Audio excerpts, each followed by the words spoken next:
Actually gonna start on time? That's the first thing they heard. Oh, I doubt they heard that. It just doesn't I kick in heard right it. away. Hey, guys! I heard it, so they probably heard it. Nobody cares what you heard. You Well, shush up. This is how it really is, guys. You know.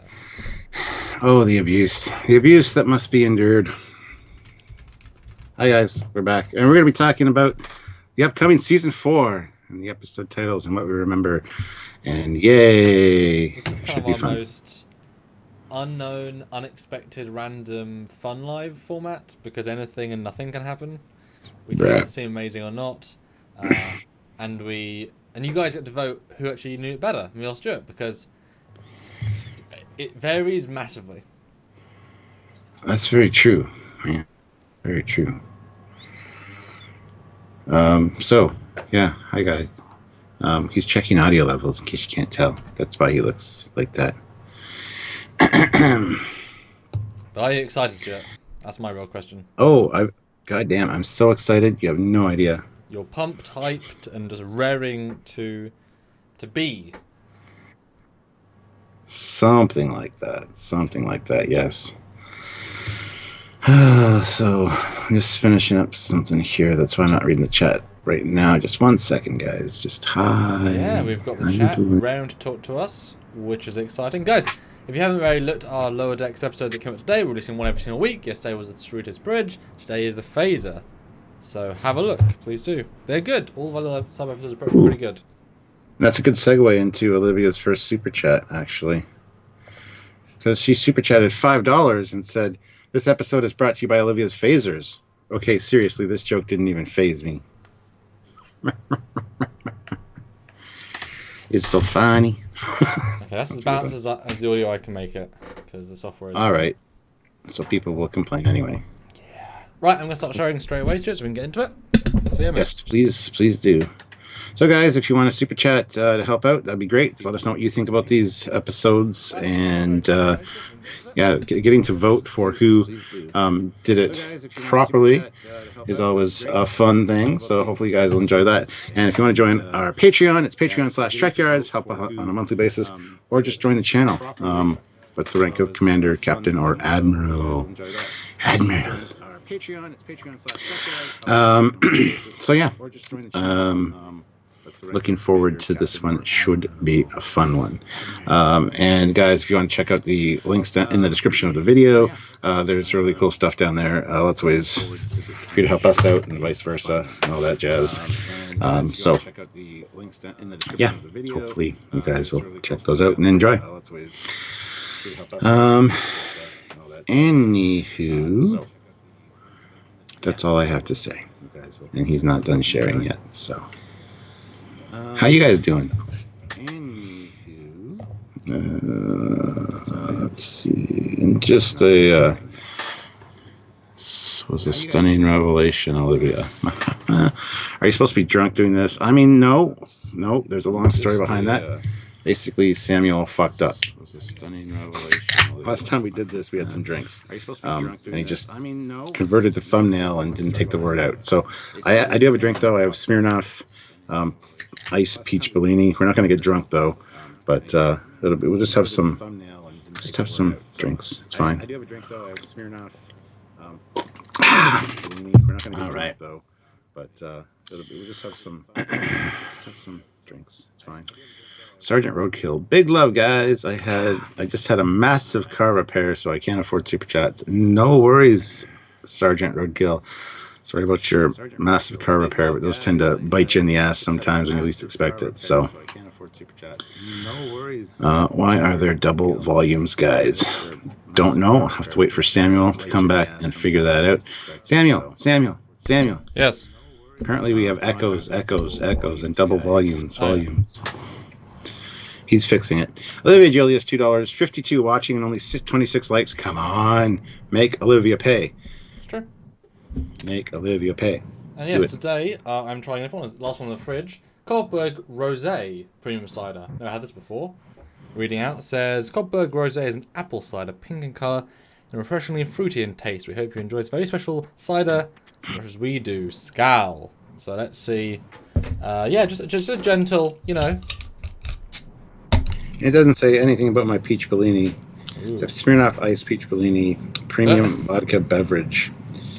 I instantly get smells of clubs, of drinking in bars with this, just instantly. Well, that really brings you back. Oh yes, tonight's on the floor. Yep, tastes like a wine cider. Wow, that is exactly what it says on the tin. Speaking of, Stuart. Not a tin, it's a glass bottle. Speaking of, so this week we're going to use Memory Alpha, the wonderful Memory Alpha, as a way of showing the audience what we're going to look at, which will give us a hint of a picture. To give us something to springboard off, because as you know, sometimes it can be kind of tricky. And yeah, you guys are going to review us and let us know which one of the two of us got it more right. Normally Stuart wins these, but normally I get a couple in way more detail than Stuart because I just like them more. It tends to be sort of the vibe. Because I haven't watched these things for the most part since VHS. And where Stuart tends to have seen them on, on Netflix and on DVD and on Blu-ray, pretty much, So it's, a bit more experience than them. But that's okay. And we'll see how many absolute flaws and mistakes and things. That's part of the fun, isn't it, Stuart? It's always part of the fun, absolutely. So, that's always fun time here at Trekyards. Hit the like button. Smash the subscribe button. Yeah. Do it. Do it. Do it. Do it. All right. Okay, so I'll let you start then. The first one... Best of Both Worlds Part 2. Okay. No, I'm just kidding. We're not going to start with that one. No, we're not. We're going to start with Brothers. Yes, because we already done Family. Just so you guys know, caveat, Yes. we already reviewed Family in the lead up to Picard, so that will not be the next one we review. It was good. Brothers. It was good. Better than I think we remembered. Yes. So yes, Stuart, and wave when you are ready to have me come in. All right, so Brothers, that's where Data gets a message or a signal, and he steals the Enterprise and goes and finds his daddy-o, Mr. Noonien Soon. No, Mr. What's his name? The Soon guy. Yeah, and ironically enough, that also activated Lore. Lore shows up. We got a really great security code. Wish I had it in front of me. We read it out once. It was kind of funny. But yeah, fantastic episode. Stealing the Enterprise is great. And just seeing Lore again is good. And meeting Dr. Soong is awesome. So yeah, it's a good episode. There you go. That's the end. Samuel's turn. Cool. Hey guys, do super chat your comments, thoughts, questions, and we'll whatever them. So yeah, Brothers. This one is the Soong reveal, which is kind of cool. Data goes all Terminator, takes the Enterprise effortlessly, locks up on engineering, does his amazing ultra mega code and fast fingers, and they spend way too much of the episode going there, if I recall, for some reason. They go to the planet, and oh my god, it's Brent Spiner again playing Soong. Really good performance. Kind of a weird curveball. You're left thinking, well, why hasn't he been in it? Where's he been? Bit of a retconny thing, and then brilliant twist. Lore shows up, and the whole episode goes from being my creator to the my creator. Oh god, it's him. Shit.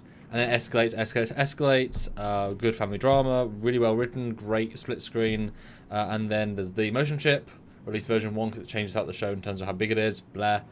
And Lore tricks Soong into giving it to him. Lore becomes all emotionative. Real emotions, not fake emotions.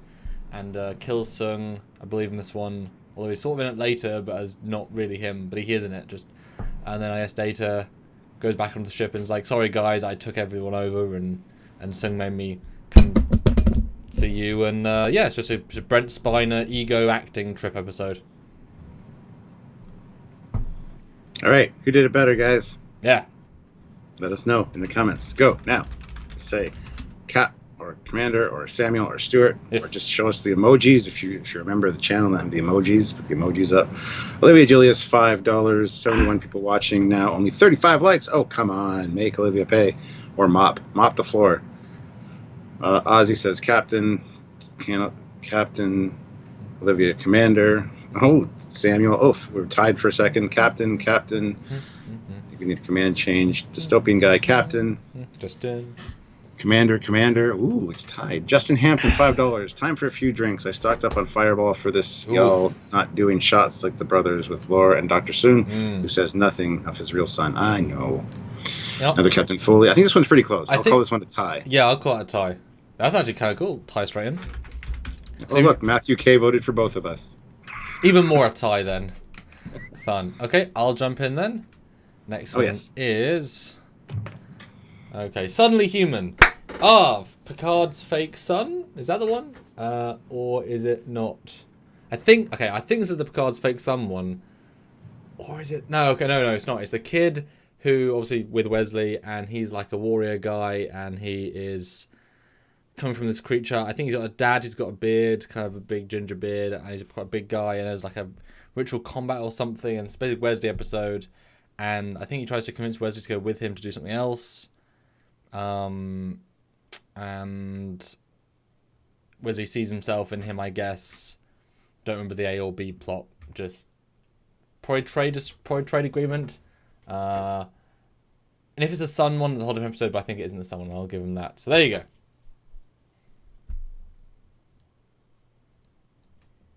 Looks like you were waving off a fart there. Or a fly. Anywho, yes. Suddenly Human. So I think they're responding to a rescue, like on a rescue mission or something. Crash ship. They find a survivor. Turns out the survivor is a human kid who was being raised by this alien faction. I forget the name of the... But... and Picard kind of is like a father figure for him. The guy's a little bit annoying, to say the least. And he does the constantly. It's worse than like Nog when Nog gets hurt. Anyway, and then it's all the debate whether because he's human if he should stay with them or because he's lived his whole life with this other alien faction if he should go with them. And it's pretty poignant as far as that goes. It's kind of like the adopted kid thing or just a step parent kind of thing. So there you go. That's that one. Don't remember much else about it. But, I got none of that, so... I'm calling it Cap wins this one. Says Laura is a bore, which is Jill. Cap wins. All right, who won, guys? Got two Cap wins, but the same person. Nothing of that, so yeah. Oh. Because at first I thought it was the Captain Picard's son one, because it kind of looks like him from the side. But it isn't, like his fake son one. So I was like, okay, which one is it then? The title gave me nothing. That told me absolutely nothing. And I thought it was obviously a Wesley episode and that they're friends and stuff, but there's nothing from that. I got nothing. All right, so there you go. Next up is super uninteresting, I guess. Remember Me is next. Okay, hold on. Let me save this Word document in case we crash. Rescore C4 live. Oh, not Pive. Live. What do you mean document not found? Oh, it doesn't matter. Fine. Okay, yeah.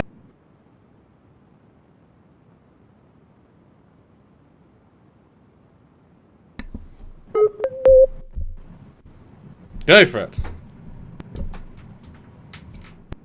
All right, yes, I'm back. All right, cool.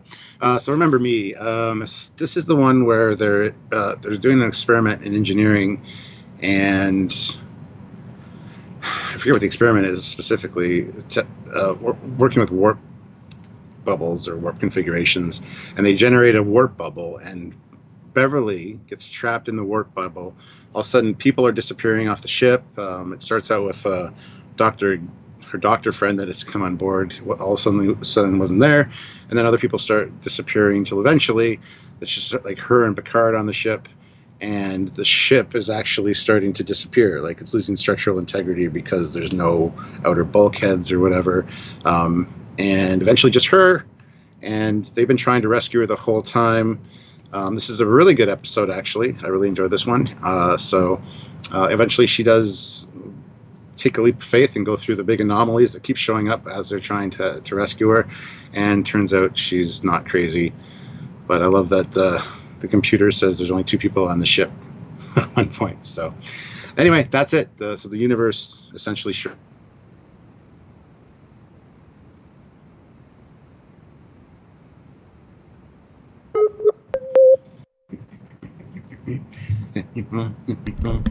Okay.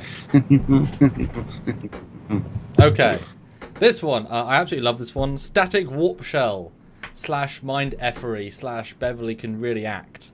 This is an incredibly good concept, incredibly well executed.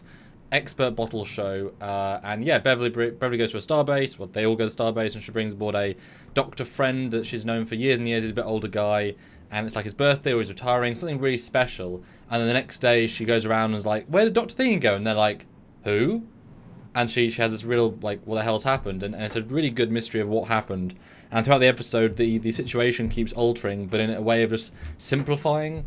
And you know, as it goes on, it gets more and more ridiculous. And she's the only one that seems unaffected. And you're left a lot with wondering what's going on. And then at one point she even loses Wesley, and it's really heartbreaking because she's like talking to people, and it's like, you've never had a son. And then the final sort of scene is incredible with the captain, and there's just Patrick's line of saying, "What do you mean, Doctor? We've always piloted just you and me." And it's like, sorry, we fought the Borg 3 weeks ago, just you and me, you idiot.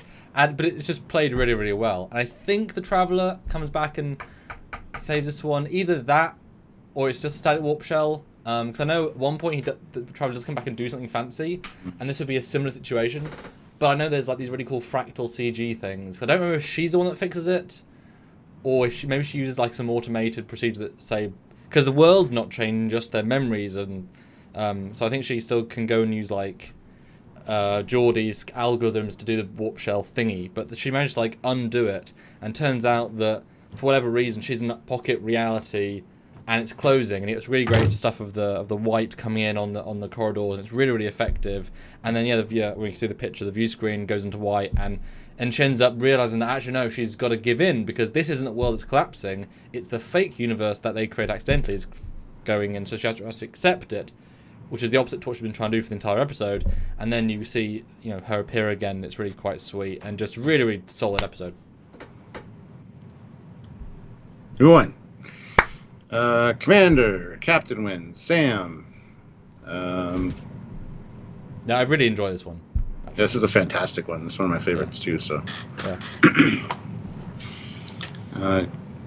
both good, but point goes to the Commander for extra detail. Yes, Sam wins. Sam. That's nice. Captain Foley wins just for saying, turns out she's not crazy. There you go. Oh, which was my error, Jill? I mean, hey, anything could be an error. I don't know. But what did I get seriously wrong?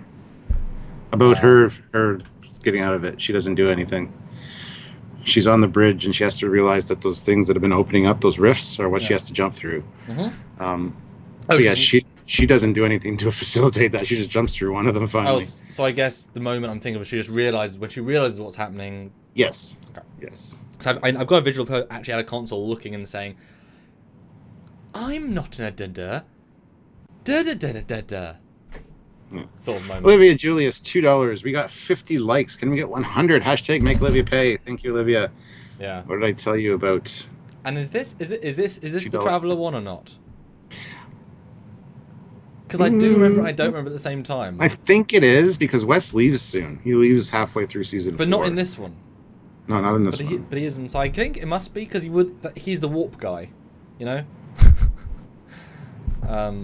I think, doesn't he say at the end, like, "No, Wesley, you can get your mum out," and he puts his hand on, and then Wesley starts. Yeah, they both face together, and they get their out. Yes. So it's yeah, okay. Is it because the A plot's so strong, you sort of forget about it, don't you? Yes. Okay, so next is Legacy. Okay, I'll go first. Legacy, the Tasha Yar spin-off sequel. Other Yar, much more kick-ass woman, actually. I guess they must go to Tasha's planet for some reason, and she's there, and she managed to get herself on board via some sort of asylum. She's the entire crew's sort of love for Tasha against them, and it's a really interesting development of like her also sort of falling for or Data, or at least pretending to. She wears really skin-tight outfits again. She actually works with there's lots of engineering scenes, but the punchline is that she's actually working with the people that she's meant to be fighting. And when they beam down to kind of like free the planet of some force, like, you know, whatever, she betrays them, she turns them, and you get this great scene where there's like a schematic and she's telling the plan, but she's got a separate plan, either to kind of take over herself, to let a secret faction win. Basically, it's the opposite. And I remember Data being really sad and really disappointed in her, because it's like, you were not as good as Tasha. She survived all this, as did you, and you went bad and rogue, and she didn't. And it's really bittersweet. And she also has a implant, some sort of like either detection implant. Yeah, and they take it out of her, and I remember she holds it, and she gives it to Data at the end before she leaves. I think it's a tracking implant or like a slavery implant, and it's really sad. And at the end, she like holds it, not knowing if she's dead or not at the end. I think, and the implants, Data's got like, well, that's her then, isn't it? And they tell her about that Tasha died, and it's really quite sad. I like it. It's a good one. It shows what Tasha could have been, and as a concept that's never properly realised for Tasha, but it's used better here. So yeah, I like this one. It's me back, isn't it? All right.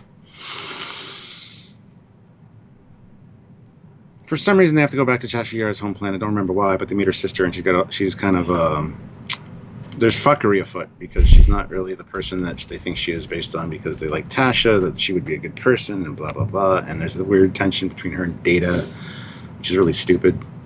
And her hair is really stupid. Her hair is very 80s. Looks pretty good in the bodysuit, though, I got to admit. But other than that, I don't remember much else about this episode, like why there's fuckery afoot, what she does to undermine them or disappoint them all. But she's working against them, kind of. So she's not like her sister, essentially. And that's it. That's all I got, man. That's all I got.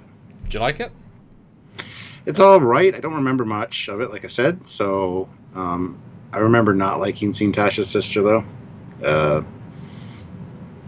I don't know. Just not one that's one of my faves. No, absolutely not. I remember thinking it's this is what Tasha could have been. Like, this is like, we did the Tasha story after we already killed her. You know? Like, how could we use the planet and show it? It felt bittersweet for all I can remember. It's like, why were you never used? Don't know. So it looks like you're winning this one. You forgot about the purple skin-tight suit. That's really... I did mention she looks great in the bodysuit. Okay, yeah. Well, I said purple, though. It's more of a... Well, it's blue-purple. Yeah, it's more of like a grayish blue, I think. Maybe it's purple, I don't know. I think there's a great shot where she's on the bridge on the science station with Data, and he's like at boob level. And just the way it's framed is like... Oh, yeah, yeah. Here she is, and here he is, but it's on him, though. Damien says cap just because of the use of fuckery. Yeah. Oh, yeah, you won that one, I think. I got a couple more details, but not a lot. Yeah. Okay, so your go, and it's reunion. Ah. Reunion. Kaylar comes back with Alexander, I believe he's with her in this one. And they are doing some Klingon-y stuff because Duras is causing problems. I think we meet Gowron in this one for the first time. Actually, I'm pretty sure we do. And this is the one where Worf kind of goes ballistic and ends up sticking a batleth in Duras and kills him. And Kaylar gets killed. That's the reason that Worf kills Duras. And then, of course, he's left with Alexander.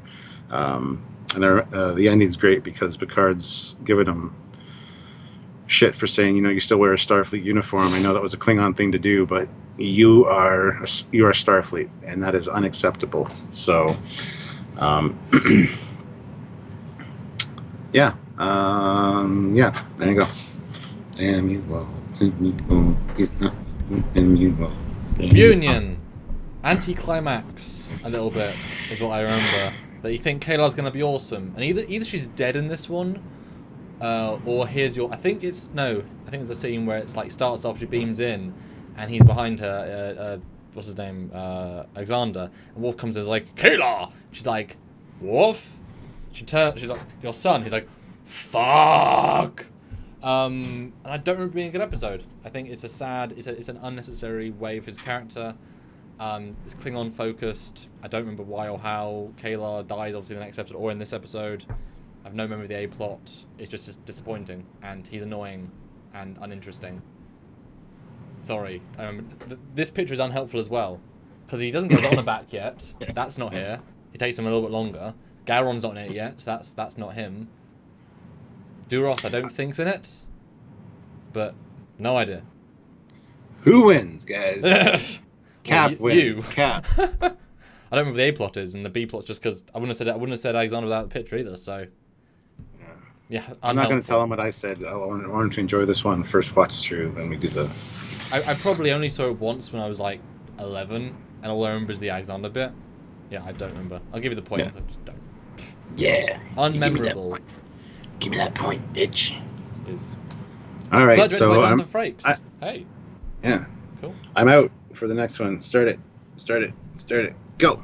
Future Perfect. Love this one. It is one of the best alternate universe, non-alternate universe ever. Turns out Riker is in a Romulan prison, but you don't know that for a while. He wakes up. Years have passed. He's got grey hair, alternate combat, which I actually have in the other room. And turns out he's married to the holodeck lady. Well, she was married. She died. And then she got the original actress back to play her in a little holo thing. And his son's here, named Jean-Luc, I believe, which is fun. And yeah, he has to live in this world where he's lost like 20 years, but he's captain, and it's played so straight, and everyone's older, and I believe Nurse Ogawa's actually in this one, I think. Wesley, I don't think's in it, but I don't quite remember. And yeah, the whole where you see future Picard and future Troy. Picard looks great in his admiral's uniform. He's like, hello, Will, and he's got a great little goatee. And turns out they're doing negotiations with the Romulans, and Tomalak beams aboard. And he's not the dickhead we've learned. He's a really nice, friendly guy. It's weird. And as the episode progresses, no one can answer the questions that Riker's giving, really, beyond the little things. And he wants to know about his life, and so he tries to get the computer. And there's a great internal gimmick of anything he asks for, the computer would normally be like, done. But in this context, it takes a few seconds of the computer because it's undergoing maintenance, a glitch. It's having to work out the information. Because the Romulans, who are producing this as a simulation, which they're not really, I'm just saying, that's the context we're at the moment, are trying to create the information of his past. And Riker's going through his records of seeing his son, and he's like, wait, Minuet is my wife? Because the Romulans, not really the Romulans, the boy, used what they remember his strongest memory, his strongest love of his life, to make his wife, and that's the great tip-off, because it could not be Minuet. That's absurd. And then you get this great twist where it's the Romulans, and you get great Romulan holodeck, and you get him being tortured, and you get the kid who's his son, Jean-Luc, gets him to escape, and they go to the secret part of the facility, and you realize, and you're thinking, well, how did you survive here all this time? And the kid tries to answer why, and he just can't. But it's really entertaining. And then all of a sudden he's like, no, Jean-Luc, this isn't real. And he lets the Romulans burst into the secret compartment, and Tomak's there with a phaser and says, you'll come back with me, Commander. And then Riker's like, I won't play this game anymore. And so he lets, nothing happens, except the world disappears for a second time, holodeck and holodeck, and turns out that the child, Jean-Luc, is actually a Roswell alien who's got a holographic cave that his parents left for him, and he just wants company. And he takes his hand and gets something as a prize, and it's like a really sweet ending. And this is a really, really good episode. I like it. Jesus fucking Christ. A lot happens, okay? One of my favorite episodes of all time, but I'm not even going to try to talk that long. God damn, man. It's a good one. I know it is. It's fantastic, but I'm not going to be able to match that. Riker, this happens in the future, although not. Riker had some kind of parasitic disease. He's losing his memories. He'll eventually get them back, hopefully. We got a new comm badge, which is great. You got Ambassador Picard. We've got the first Data is a commander in red, which looks odd.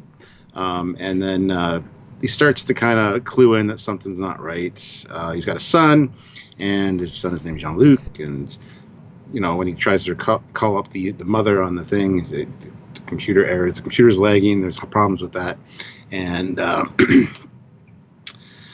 anyway, finally calls up something about the computer. The kid's in it a lot. He's like yapping at him all the time, and you know, well, mom's in there somewhere. Oh, here, try this, and pulls it up. It's a birthday thing, and it turns out it's Minuet, and Riker clues right in.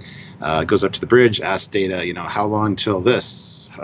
What's at this speed and whatever? How long would it take to get here? And Data's hesitating. And what happened to those millions of calculations per second, Data? I can explain. You know, you can't. Don't even try. And then Ambassador Picard's like, Will, shut up. Worf, where'd you get that scar? What battle? What sector? Lots of shit going on like that. And then we find out that it's the Romulan holodeck. But no, it's not. We saw Tomalak. But then all of a sudden, whoa, it's not even that. It's just some alien child thing that's lonely and wanted a friend, and yeah, fantastic episode. I'm just gonna stop there. Yeah, I'll be honest, we had both a lot, but in different parts. So that could be either, or that could be both. That should be a tie. Because as a team, we got it. Yeah, because I got a lot of stuff you forgot, and you got a lot of stuff I forgot. So that was a very, yeah. Yeah, Team Trekyards, Team Trekyards. Yeah, I think that's fair. Do you want to call that right from there? Yeah, we'll call that a tie. Okay. Yeah, look at that. Yeah, everybody's agreeing. Nice. I would like to have heard yours. I'll have to go back and watch this later. Yeah. No, it's a really good one. It's one of the better of its type, and having the double reveal is genius. It's fantastic, and I love seeing alternate realities. It's kind of like a mirror universe for a little bit. But it's brilliant because they dedicate legitimately so much of the episode to, oh no, it's real. Like, normally these episodes, they give in like 10, 15 minutes in. They commit for like 29 minutes. And then like 5 to 10 minutes of Romulans, and then like 2 minutes of the other guy, which is the perfect balance. If you don't care about the kid, everything else around it is really fun. So it's the best balance. Yeah. And then you're first with Final Mission. Ugh, alright. Okay, good luck. Thanks. Final Mission. This is where Wesley is going off to Starfleet Academy, and so Picard and him go in a shuttle for some reason together with... Or do they go on a mission first? Either go on a mission together with a sketchy shuttle pilot. Something happens to the shuttle. It crashes on this planet. Picard's injured, and there's this water that they need because it's a little fountain in the middle of a room, or in the middle of a cave, and there's water there, but they can't get to it because there's a force field around it. And the more energy they try to expel to get to the water, the more dangerous it is. It actually kills the captain guy because he gets really frustrated at one point. And he's got a Star Trek 3 phaser, the really good phaser, which is this one here, but with like a janky leather-wrapped handle on it, which is cool to see. Love that. And eventually gets cased in like this, like it's almost like a fiberglass or a kind of resin casing because the thing zaps it. And Picard's dying. They need water. Wesley eventually uses the tricorder and adjusts the frequency of the thing, and there's like things spiraling all over the room, and eventually the thing drops, and he gets the water, gives it to Picard, and it's a whole yay, Picard's alive, and now I'm off to Starfleet Academy. So there you go. That's it.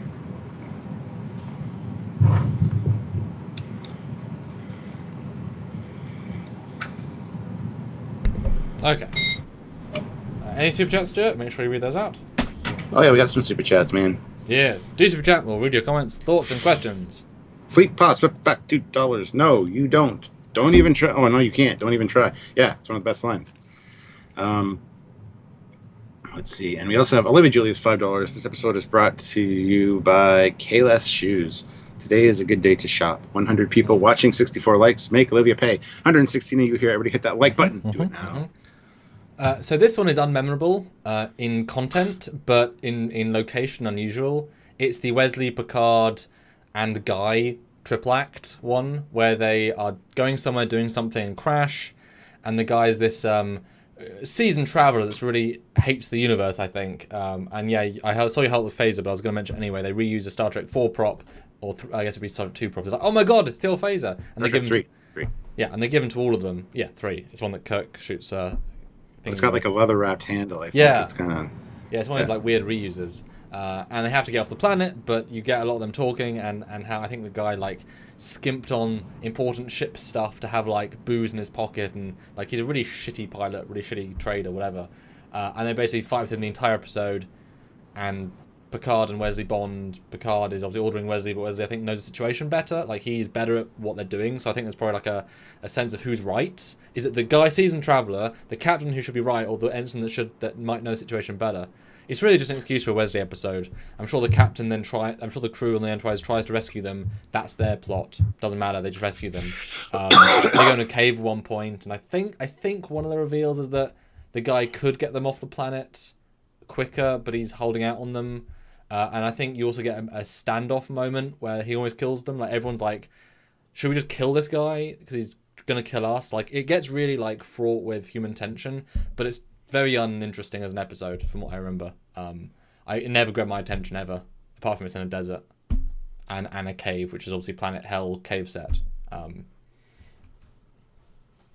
Yeah, never stood out to me, but I've probably seen it once, and I don't know. Well, there you go. Who got that one right, guys? Who did better on that one? Durgo was the other captain, so yeah, but I could have been way out that base. Yeah. SWT Chaser says Cap. So do you like this one then? Captain, it's all right.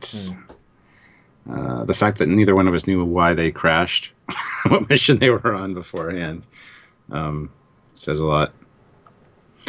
Looks like I won this round, my friend. Yep, I would be surprised if you didn't. All right. Okay, how about I get a good one? The Loss. Huh. All right. Bye. Well, I'm not going to read the information, so my only clue is an Enterprise picture. The Loss.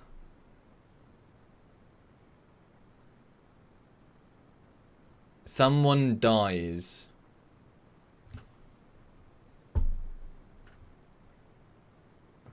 Okay. Well, I'm not allowed to read the text. All I've got from it is a picture of the Enterprise in space, and Lost means... So I have no clue. I have nothing to go on here. I cannot read the information, and that'd be cheating. So I have no idea. No information about it at all. All right, The Lost. This is the one where Deanna Troi loses her powers and can't read anybody and complains and whines like a little bitch. And then we find out that the Enterprise is actually trapped. It's with the two-dimensional beings that are... The Enterprise is trapped in a plane of two-dimensional beings that are moving towards a star or a pulsar of some sort. And so they're dragging the ship along. And because they're there, for some reason, she doesn't have her powers, so she can't read anybody. I can't remember how it's resolved, but I do remember that you have that plane of two-dimensional beings, which I thought was really cool that was dragging the Enterprise. So that's all I got for this one. It's just a complainy Troy episode until the end where it gets kind of good. Well, okay then. I already gave you a point, because I... Nothing to go from there. Thanks, Memory Alpha. You really fucked me on that one. I get it as a name, but wow. Inspired. Alright, you're going first on Data's Day. This is another fantastic episode. This is just a day in the life of Data. He's actually doing a log for... is it Captain or whatever, Maddox for Measure of a Man, and also Picard. He's doing a log to send to him about his day. Starts out, he ends the night shift, I think, as the captain, and then goes about doing other things. It's also the one where O'Brien and Keiko get married at the end. There's a lot of fighting between the two of them. Like, she calls off the wedding, and Miles gets all pissed off, and Data's kind of in between and has to deal with that. I don't remember what else happened in this episode. There is something else that transpires, but I remember the marriage is a big thing. Eventually goes off without a hitch, and it begins and ends with a data log, and there's a little bit of log in the course of 24 hours, which is absolutely awesome. This is a great episode. Yeah, it just basically talks about... The one thing that bothers me about it, though, at the end, he says, I've always understood the human capacity for love or whatever, or I don't understand it, but I can understand why that's important, but I don't understand revenge or hatred. But not that long ago in The Most Toys, you pulled the trigger of the Varion T disruptor. But anyway, that's just neither here nor there. We'll mention that when we review the episode. But that's it. Data's Day.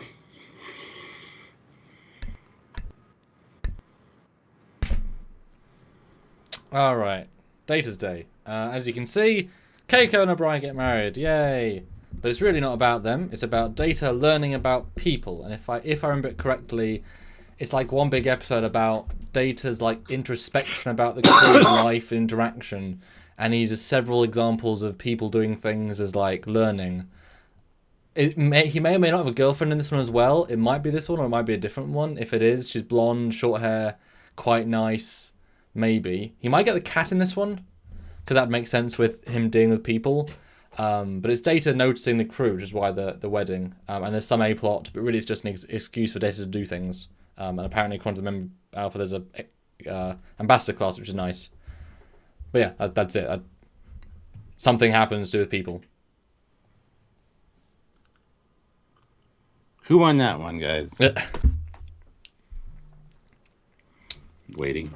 I guess just if the A plot's not memorable, it's kind of like it either does sink in or it doesn't. You know, if there's like a narrative like, ugh.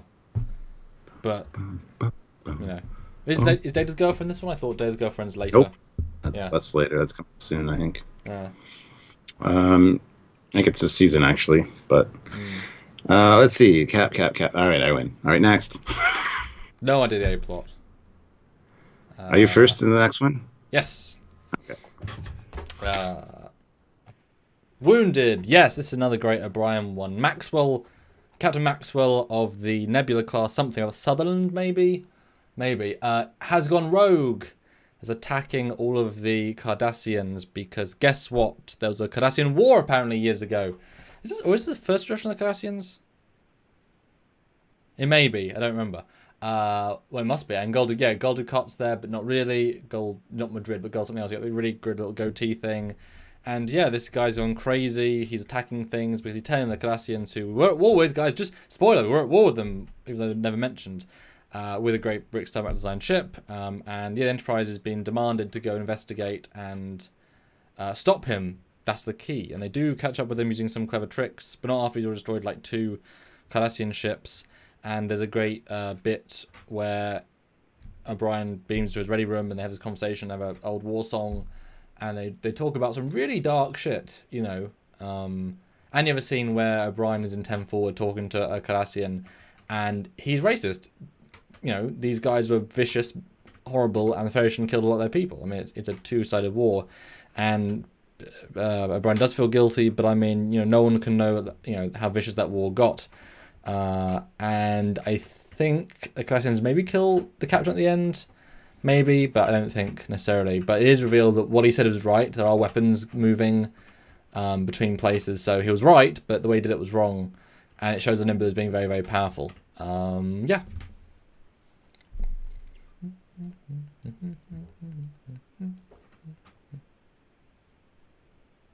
Nope, you're muted still. That's okay, because all I said was howdy hi. All right, the wounded. This is one of, I think it's first appearance of the Cardassians in TNG.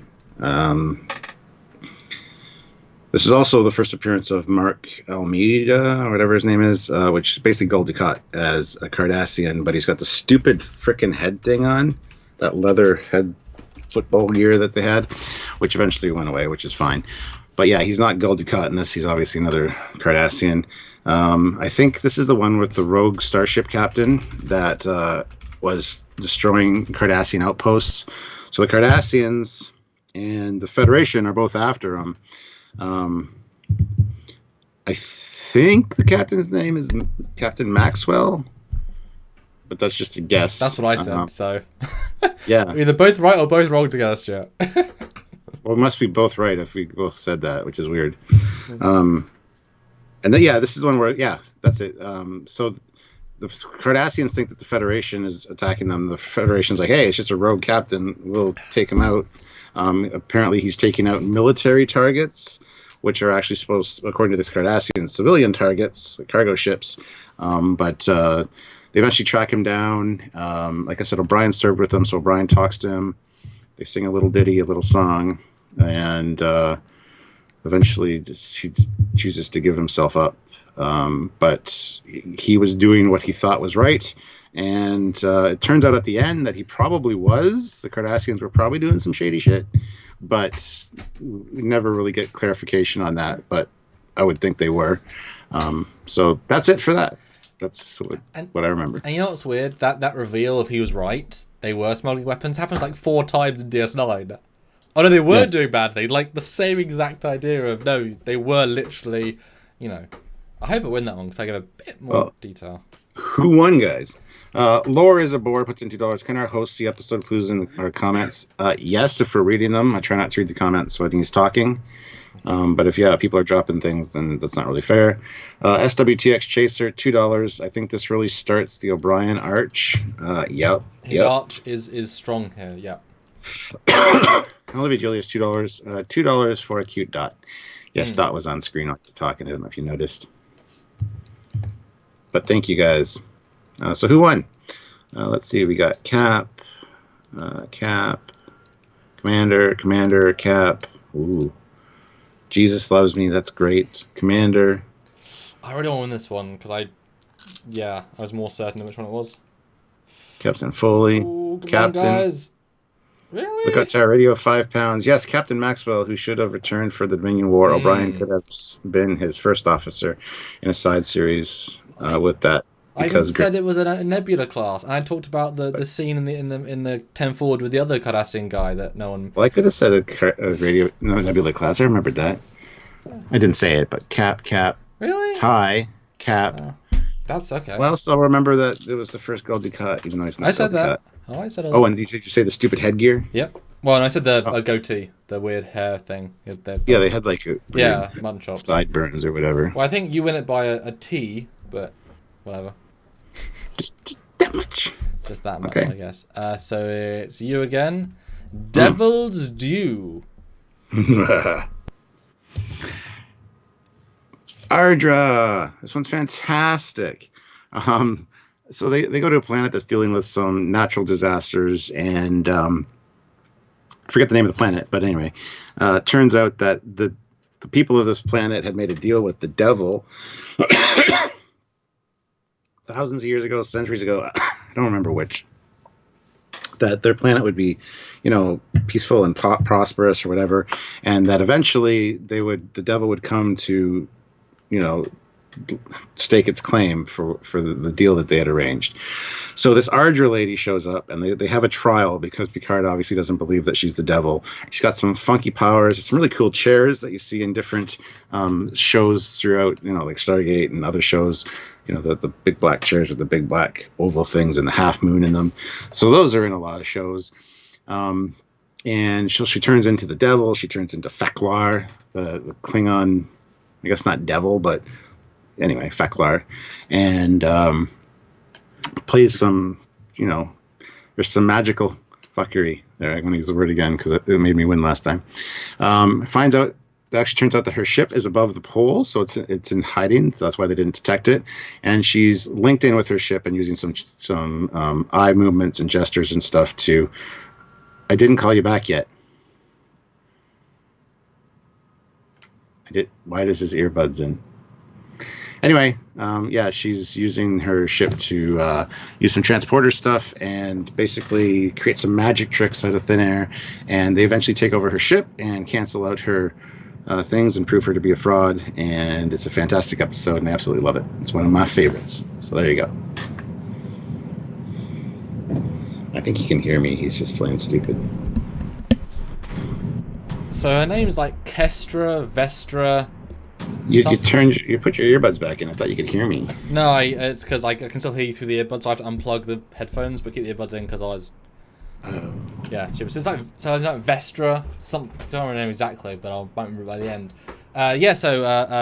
Oh my God, the Lord and Savior, the Devil, God has appeared on a planet. Huh. Okay, let's go investigate. That's weird. And it is terrorizing the planet with magical powers, but they can meet her. Wow, holy hell.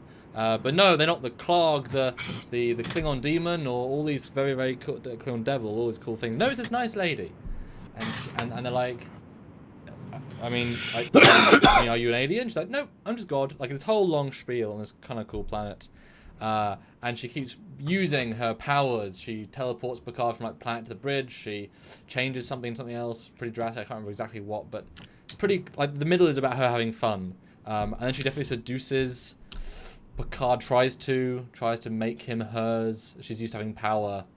But they realize that there's energy signatures happening, and they believe that could either be God's work or something mechanical. And Data managed to work out that she's using really powerful technology that she found to basically holograms and transporters, the whole whammy. So she's just there, but she can make herself look like something else, or be something else, or do something else. It's the classic example, like I've said in earlier episodes, of technology is indistinguishable as magic, and this is the example of where, as the Insurrection, First Contact, Blind Duck prequel mission was our perspective as being the higher ups. This is an example of we think it's magic because it's more powerful technology, and then they manage to turn it off, and there's this great scene where she's like, what happened? And it's just like, we stopped your power, Kestra, Destra, queen bitch of the universe. And it's really a fun climax, because she's so charismatic and so fun as a character actor, and what they make her do is quite fun. And I think she tries to destroy the ship at one point, but that might have been the thing that hints that what she's doing is like technology, because it's like leaves an impression. And then she gets neutered by the end, and it's just technology, and then she's put in prison, and it's quite satisfying. Her name's Ardra. And the Klingon devil is Feklar. Yeah, as soon as you say F. This one's a good one. This one's a really fun one.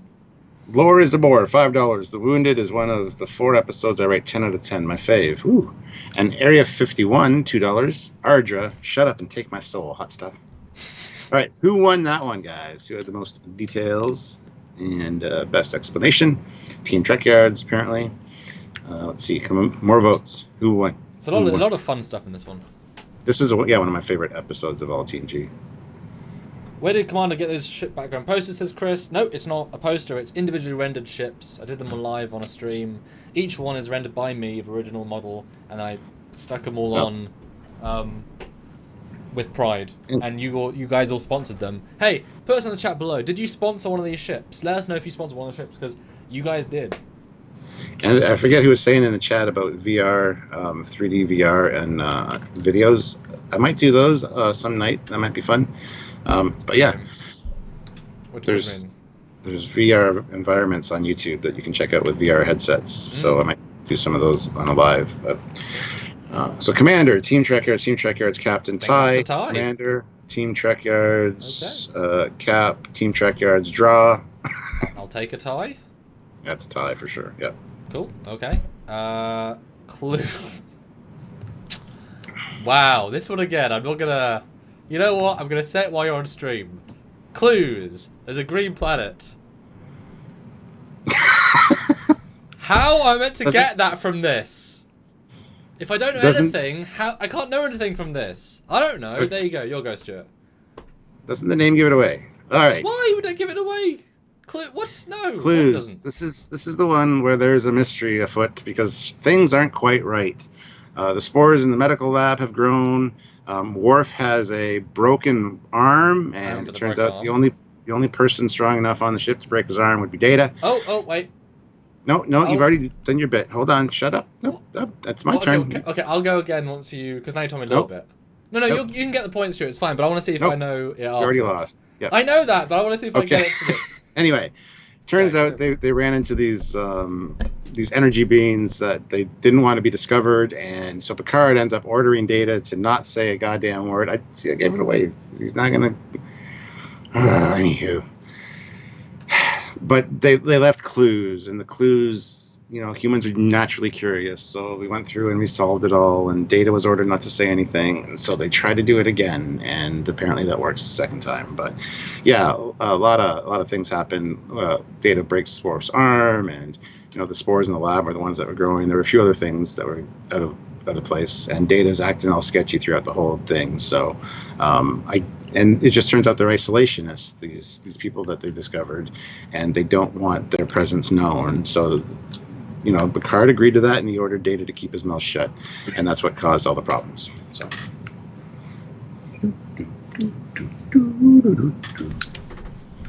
Okay, I want to give what I think it is. Now you've given me that little bit of information. Still not because that is not anything from the Green Planet. This is the one where Data has been they go to a bad bit of space and they get fucked up by an alien race, and the only way they let them leave their space is by having Data wipe everyone's memories. Turns out that's too much to do, even for Data, and everyone, like you say, one day's gone. He pretends that the day's gone too. That's why they're on the floor. That's all I needed to remember it all. And it's really good because, yeah, right, the time has passed. But not just that, but radiation was emitted. They were almost killed by the aliens, and that the spore and stuff happened. Worf tries to, because Data's infected by the aliens, and so you don't get to see the flashbacks, but they basically do all the exact same stuff again. Because the fact is, they're a fucking good crew, and if they do it once, they're going to work out the pieces. And yeah, Data being controlled by a guy broke Worf's arm. It's a really fun episode because you do think Data's converted. They even have really good edits of like Data looking sort of menacing in his like blank face, because you think it could be. I mean, he's often taken over, whatever. But in time, he's the hero trying to solve the thing. And at the end, they're like, the energy creatures come again, and Data's like, I'm sorry, they made us come back. I tried. I'm so sorry, guys. And they take over him again, and they're like, why would you not stay away? And Picard's like, because we're curious people. You throw a mystery and we'll come back. Why don't you not remove our memories? Do this, and this next time, and it'll probably work. And they give them the flaws, and they do it again, because it's still part of the rules, hurt and escape. But they learned the lesson. And Data, at the end, you get this lovely edit of him being like, blank face, but it worked. Good. We're not going to almost get killed again. And it's a good episode, actually. But I would not get that from Clues or a Green Planet. But see, I got all of it once you gave me the they lost their memory. Apparently I was wrong, though. It wasn't Data that broke Worf's arm. It was a possessed Troy that did it. Broke his wrist. Oh, I thought that was a different episode where they run into the three criminals, and Troy's one of the ones that's possessed. Yeah, because Data's the only one, because they're like special energy life forms, and Data's the only vessel that can take them. So obviously Stuart wins, but how good was I though with that in the end, remembering? All right, so I obviously won. So just put in the chat, what do you think of his remembering of it? Yeah. As opposed to mine. Who won? Who still won? So I didn't need much, I had like a line and a half from you to give me a clue on a fucking episode called Clue. This is. That's why I remember it's this one, because I love the episode title. Yeah. Clues. Yeah. Yeah. Okay. Yeah, I really like this one. Yeah. Cool. Well, glad I got there. I guess. Yeah, you get this next one again. I don't go first. You go first. Well, I went first, but I didn't know anything. So. Yeah, that's right. Okay. And I'll go pee while you're doing that. Yeah. Oh, First Contact. This is a good one. This is where they are studying this planet that is going to just on the verge of a first contact with the Federation. So they're down on the planet. They're disguised. There's an accident, an explosion or something. Turns out Riker gets put in the hospital because he's injured, but he is a disguised human being. So they find out he's an alien, and this is an awesome episode as well, because you get to see exactly what happened if an alien infiltrated Earth. Essentially, they get curious. The government gets involved. There's a nurse that has an alien fetish, and she's like, my little alien, and she wants to have like sex with Riker, and I'm pretty sure that they do have sex with each other. And that is actually played by can't remember the actress's name, but she plays Frasier's wife, Lilith, in Cheers and Frasier. So she's in that, and just getting him out is a problem.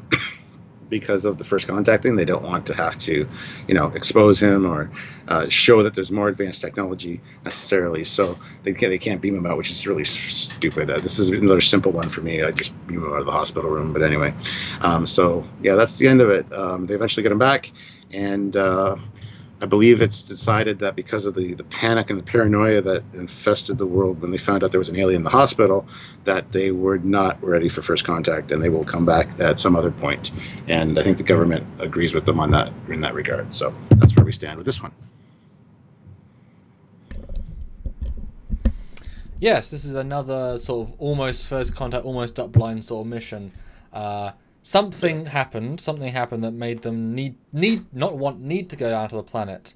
And you get this great intro, I believe, where I think it's the start where Riker, I think he's already unconscious, or first scene he goes unconscious. Basically, him and someone else is on this planet of aliens who are not ready for meeting other creatures, but something has caused them to be there important. And something goes awry. I think Riker rescues a second person of his team. They beam out, but everything has to be super, super careful. They've been facially augmented and whatever. And they've only got like 3 fingers, and that's obviously a big reveal. It's like, or 2, it's less fingers. And Riker gets stunned, sprayed, stopped. But he sort of seduces, in a sense, the doctor lady first. I think after she knows he's an alien, I think after he's unconscious, because I know they like take off his gloves, and then it's like, oh my god, you're human hands, what the hell? But then she's like really interested in aliens, like, oh, aliens, and he's really hot. It's really kind of weird, but I mean, hey, she's excited, and he tries to convince her not to tell anybody because, you know, big deal. But at the same time, big deal. And there's a director guy who's very like, there are no aliens. No. He's just gonna kill Riker flat out to hide it, and then so the Riker, who's lost his communicator, lost his tricorder, taken out his transporter beacon thing, so he's actually stuck for a bit. I guess they can't beam him out, whatever. And they have to try and rescue him. That's the A-B plot, but they can't for whatever reason. I think they get someone in, but they also get stopped. Maybe Worf, but that would be ridiculous to have Worf like in makeup and then in double makeup. That's not real, but it'd be fun to see. He almost convinces the Doctor Lady to let him escape, but she sedates him. It's creepy. It is creepy the entire time. And at the end, I think they do have to reveal themselves just to the... I think they beam down just the Doctor and the main guy, who basically are going to lobotomize and kill, because you got to kill him to learn about him, Riker. They beam down and was like, guys, look, I know this is scary. Please don't murder him. It's okay. And they're like, ugh. I think the guys at the end, the director guy's like, turns to the lady, says, okay, look, we're not ready for this, but maybe someday. Hashtag... never talk about this again. Beam away. Phew, we almost didn't kill Riker. Happy days.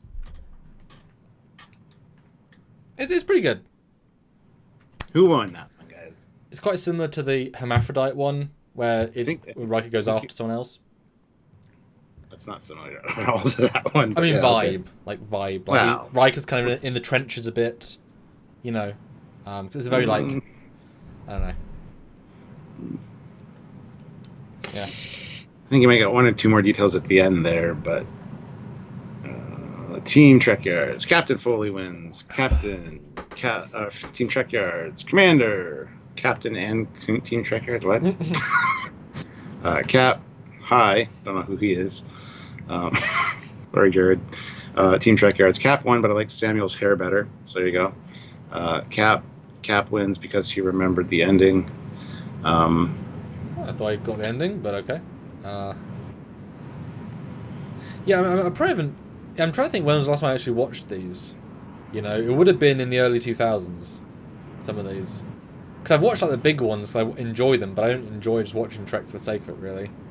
And Joe, little kiss ass, says, "I think it was a tie. Cap was probably more concise. Wow. If I was more concise, then I won. Simple." Cockings wins. A couple for me, but yeah, I think slightly more for you. Anyway, I would say that it's close to being a tie with your description that I heard personally, but whatever. Well, we can tie if you want. I mean, you're winning plenty. Yeah, tie it. Ozzy made the decision there. What I'm guessing is we had different points. We remember different. Yeah, things. there's a lot you didn't remember and got wrong at the beginning, by the way. But you kind of got more details at the end a little bit. I forgot they were going to kill Riker and you cut him up. Yeah. But well, it's because there's so many of that sort of start where Riker's doing like there's a few of those episodes where it starts that way. So is he unconscious from the start? Does he come in the ICU? See, I did say that, but I wasn't. But they were undercover on the planet because the planet was just getting ready for first contact. The Federation were going to contact them soon. Yep. And they were just testing down there doing standard, And they got hurt and they had to be tested. But there was an explosion, and Riker starts out unconscious. See, I was almost going down that vibe, but I swapped at the last minute because I remembered something else. And the lady wasn't a doctor; she was just a nurse. Was she? Okay. Yep. Okay. But isn't she creepy in this one, though? Yeah. It's also Frasier's wife. Okay. Lilith. Anyway, yes. Okay. Galaxy's Child. The one with the CGI creatures. Now, this one's interesting. So I think they're doing their business. That sounds like they're going to do a toilet poo. The wild words. No, the Enterprise D is traveling around, and I think they find the asteroid belt, and there's this something in it. They don't know what it is, and I think they like. I think as they go through it, something latches onto their ship, and it's the little one, the baby, and they're like, "Oh my god, what's this?" And pretty good CGI for the time, and it's taking the energy. They don't know what it is for a while, but it's sucking the life force, and it's a very sort of sciencey, space whale sort of episode where Data and the team are like, "It's a pest." No, it isn't. It's a life form, and it's treating us like its mother. It's sending signals that we can't respond to. It's like I said, it's taking nutrients, and we can't function very well like this, but we can't just kill it. It's a life form. It's an unknown life form. And so they scan, they can't go very far from its mum, presumably, and so they might be doing like a beam to heal it. They either heal it or the mum, but they definitely heal one of them. But they travel to I believe it's in an asteroid belt. I have memories of that. And I think the mum is not doing so well. Oh no, I'm wrong. It is, okay. The mum, the being is the mum, and it's, right, okay, that's why it's feeding off, okay. But yeah, they energize it with some proton beam, whatever, and I guess it gives birth. So the baby isn't stuck. That thing in the Voyager episode, but the big one is stuck, and they give birth, and it's nice at the end. But yeah, it's a classic, like, you shouldn't harm all, you should save all life and unknown things, and it's pretty unique for CGI.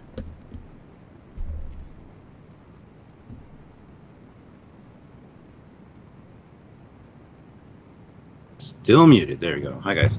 All right. Okay, so Geordi actually finally meets Leah Brahms, and they don't quite get along. But they decide to work together anyways, and I forget on what project, but they're doing something. And then the Enterprise encounters this alien being in space, and eventually they kill it by mistake. I forget what they did exactly, but something kills it. And they find out that it's actually pregnant. So they use their phaser beam and they do a C-section on it and cut it open. And the baby identifies the Enterprise as its mother and latches onto it and starts draining power from the plasma reserves or whatever they're doing. It is.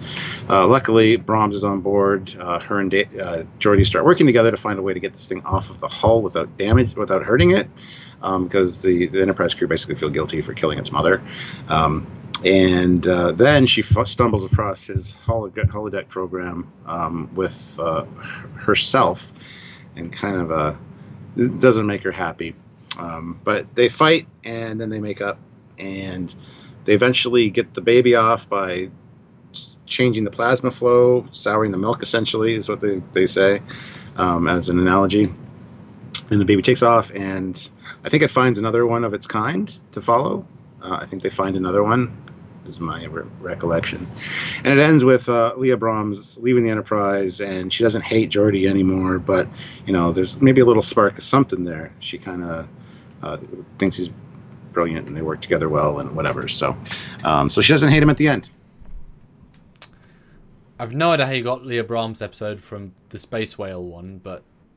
Because she helps him sour the milk, I remember that. Okay, yeah. I got a lot of that stuff, but out of order. I thought they find the baby, and the baby latches on, and they find the mum at the end, and they regenerate the mum with a plasma beam. But the beam is the cutting. You are right. I remember lots of the visuals, but out of order. Yeah. I have no idea how you got Brahms. Like I say, I would not remember Brahms from this. But I didn't remember last time. I just remember either. she's the one that says the analogy will sour the milk. Oh, that's a good analogy. That's why I remember that. Yeah, and it's sad like how less nice Brahms is. But it makes sense. She's a hard-ass, very talented engineer person on the top projects of the Federation. Makes sense. And then obviously, yeah, she sees the slightly whatever. And seeing both Brahms and act the same is fun, because one is like softer and more pleasant, and the other one's like a hard-ass. But I don't know why she's on... Yeah. Oh, no, I know why she's on the ship. They're doing like engine improvements, and she comes aboard and say, what are you doing to my engines? And then Joy turns like, Leah! And she's like... Yes, Geordi, have you met Lieutenant Ford? Have you met before? And he's like, oh no, we haven't. And then she complains at him about the engines because she thinks she knows better. And he's like, no, in practical, this and this. And she pulls out the injector, she complains at him, and it's just like, no, this all works. And they fight because they all think they know better. So there's a little bonus from me. Like I said, Brahms. But yeah, I didn't remember the Brahms thing, so.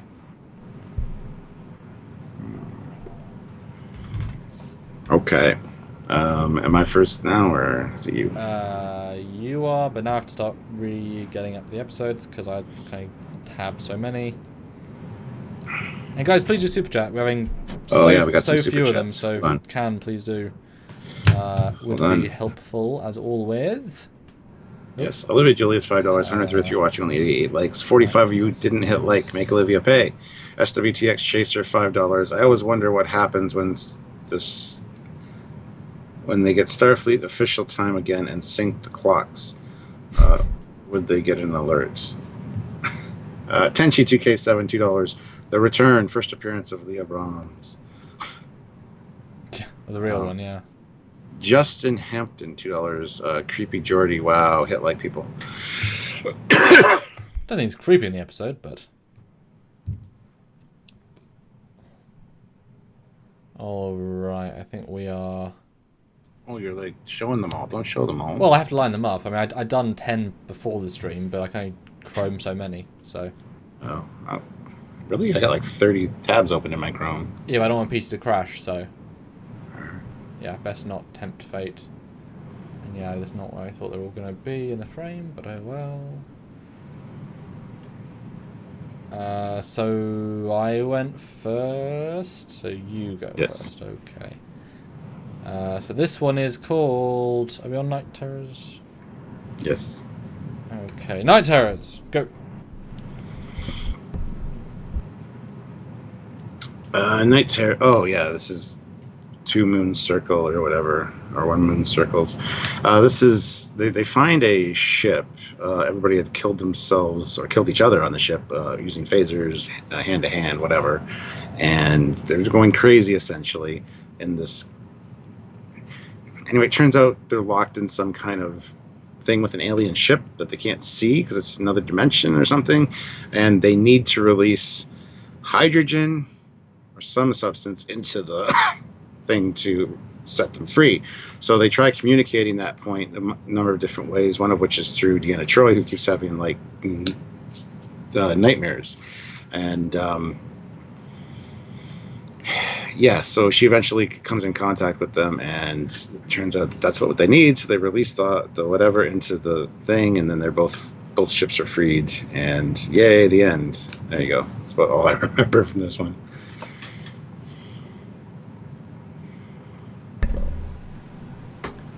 Okay, so I take it from the picture. This is the ghost sex fiend one with Beverly that I've never seen, so I have no idea. Ghost sex. That's it, and that's only because you've said it. So I don't think I've ever seen this one. I don't know. Okay. If that's what the green Beverly in a night dress says, I have no idea. And Robbie says, Cap, keep glancing at the description. Spoilers, sweetie. I'm looking at this screen, which has the pictures on it. I trust him. Yeah. Don't know. Don't think I've seen it. All right, I won that one, so... Okay. All right. So why is that one so bad, then? Is it just a creepy guy, or...? No, there's no creepy guy. This is, why not? This is the one where Deanna keeps having the dreams of in 1 moon circles, and they need to release the hydrogen into the thing to release the other ship that's caught in there with them that they don't know about. Yeah. Oh, so it's not even the one I thought. Well, no, Sub Rosa is like episode or season 7. I don't know. I mean, it looks like a ghostly image to me. Yeah. I don't remember that either. So, well, I mean, I vaguely do, but yeah, that's like season 7, which is sad. Anyway, so next. Identity Crisis. And again, nothing from this gives me any information, so I can't say what it is because there's nothing here. The title is not helpful, and the picture's not helpful, so I have nothing. Oh, that picture's not helpful? Oh my god. So you give up? Yeah, I have nothing from this. Okay. This is the one where Geordi and another female officer were down on a planet years ago, and they keep getting... Essentially, they need to return to this planet. They don't know why. And they start turning into a different creature. Those little black creatures with the blue all over them that, like, squat down. And to figure out what happened to the original landing party, they have to go on the holodeck and recreate the log. And they do it in 3D. They add shadows and stuff. And there's a shadow in the corner that they don't know what is causing it. So they extrapolate what's causing the shadow. It turns out it was an alien being that was there that they didn't see. So they got infected by a disease that transforms them into a different species. And eventually they stop it on time. I think, I don't know if they get both Geordi and the girl back. I know Geordi for sure, obviously. But the girl, I think, might change and be irreversible, or it's irreversible after a certain point. And she beams down to the planet. I think there was another person that did as well. But yeah, this is a great episode, especially for holograph or holodeck technology, and to turn a 2D log into like a 3D image. It's very much like a mystery novel kind of thing, recreating the crime scene. It's actually a very good episode. Again, one of my favorites. There's a lot of really good ones in this season, it looks like. So I don't think I've seen this one then, or I've seen like a bit of it. You vaguely remember the ghost thing, but I don't think I've seen this one. Oh, this one's fantastic. This is a good one. And that's the problem. If you've seen it once when you were 5 on VHS, and you remember a bit of it, you think, "Oh, I've seen that one," but okay, that was a lot. That was vague memories, but not anything substantial. And yeah, Devo, yeah, they use ultraviolet light to see them. Yep. Yeah. Okay, all right. Cool. Next is the Nth Degree. Next. Yeah, the Nth Degree. This is where they. This is with Barclay. Yeah, this is the Barclay one, where Barclay becomes a super genius, and he just slowly starts becoming a super genius. Turns out, like he wants to have a neural interface with the computer, and the computer's like, nothing like that on file exists. And he's like, well, here's how you make one. And he ends up building one in the holodeck, and then with that neural interface linked into his brain, he takes the Enterprise to like warp 1,000 into a different part of the galaxy, or another galaxy, can't remember which, at which they find these aliens who actually gave the intelligence to Barclay, because they don't go out exploring, they bring people to them to learn about them. And then Barclay eventually returns to normal, the Enterprise gets returned home, and it's a great episode with a really good Barclay episode. So there you go. Okay, so this one might be a different one I'm thinking of, just because they've got the flat array thing, I think, as a miniature, which is... So if that's what it is, and it's something to do with the Cardassians, but not really, but that dude's head is about a signal, and then it's revealed it's an alien life form that is bemused by them. But it could be 2 episodes, so I don't know if I should link them or not, and that's all I remember of each of them, so... Don't know. And what's it called? The Nth Degree. Doesn't tell me anything either, so no idea. Oh, unless it's... I just read Barclay. Unless it's the one where Barclay goes... Yeah, okay, so the one where Barclay has the lasers in his brain, takes over the Enterprise, basically, becomes ultra smart, and then sends a signal to ultra powerful life forms outside the sense of universe, then fix him, and he's just like, oh, hello, guys, what? This guy's all this power. And it's like a signal that's in the array thingy that tricks his brain, and he becomes really smart and suave, then too smart and suave, then really too smart and suave, and he calls the Captain Jean-Luc, or talks down to him, and then and it's just a fun Barclay, because he becomes un-Barclay, and at the end he's like, I'm sorry, guys, and everyone's like, you should be, but also you saved us all by being with a dick, but it worked. Yeah, this one's fun. So I just had to connect them with Barclay. Yeah, they actually take the ship to them, because they're explorers, but they don't go out exploring. They bring people to them. So yeah, they made him smart to get him there. Olivia Julius, $10. Oh, thank you. We got 100 likes. Can we get 150? Make Olivia pay. Yeah, guys, hit the like button. That's important. Justin Hampton, $2. Argus Array used a lot, and did not all follow up to. Yeah.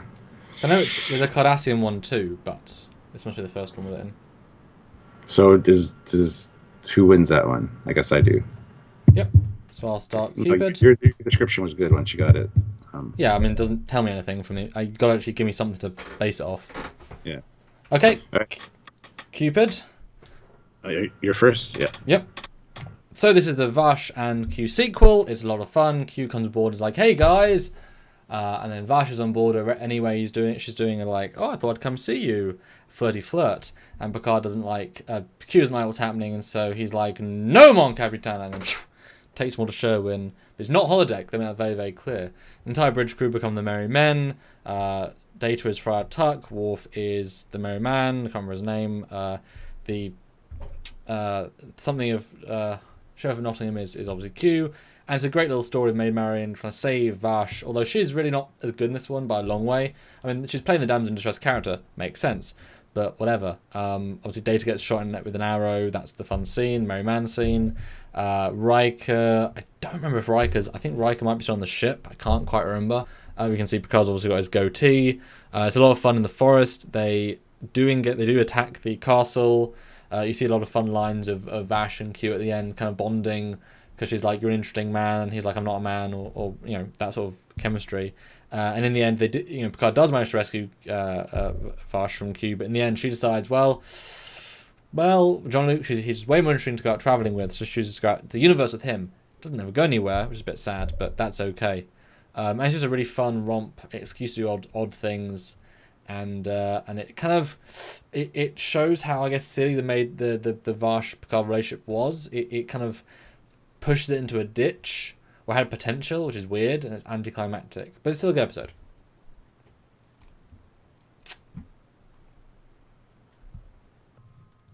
I am not a merry man. Yeah, this is where Q returns, and it turns out he's been hanging out with Vash. They've been going on adventures. I don't remember what facilitates or is the reason that they return, but they show up, and then Q challenges Picard to save Maid Marian, which is Vash, and you got Friar Tuck as Data, Little John is Riker. I think Will Scarlet is Geordi. Anyway, yeah, it's the Robin Hood mythology. I don't remember the plot. It's just that they get transported to Sherwood Forest and they have to rescue her, and it's just a fun little kind of Q thing that game he wanted to play, I guess. But yeah, some good quotes in this one. I'm not a merry man, and then Worf takes Geordi's little thing that he's plucking away at and smashes it. Hands it back to him. So some good moments in this one, and Data gets shot with an arrow, which is funny. And yeah, Q is the sheriff of Nottingham. So yeah, it's a fun episode. I don't remember how it starts or where they meet up with Q and Vash or whatever, but they've been traveling together for a while now, and they're kind of fighting with each other. So yeah, that's it. Yeah, and Troy shoots Data. Thank you, Devo. Yeah. I mean, Stelio, sorry. Cool. Luke puts in $5. This is where we see how Troy is good with a bow.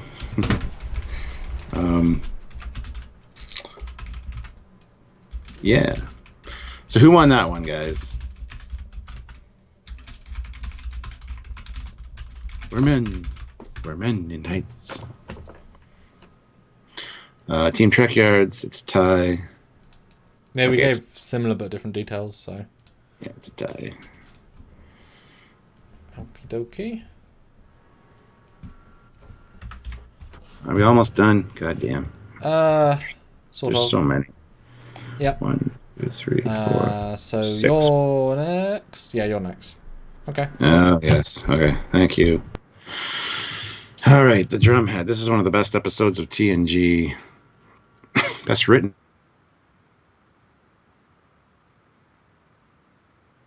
Who's got a bit of a witch hunt complex, and apparently there was some half Romulan person in Starfleet that was accused of being a traitor, and all of a sudden the whole crew is under investigation, and Picard basically gives this excellent speech about how things like this spiral out of control, and how every little detail doesn't have to be examined, and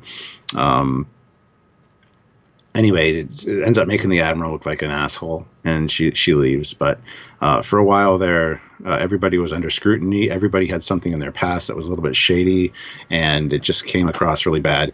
Again, one of the most well written. This is kind of on par with Measure of a Man, but it's kind of that courtroom drama vibe as well. So, but yeah, basically a witch hunt. And again, one of my favorites. This is a lot of good episodes in this season. So.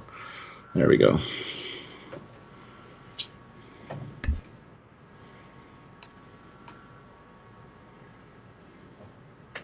Can't hear you.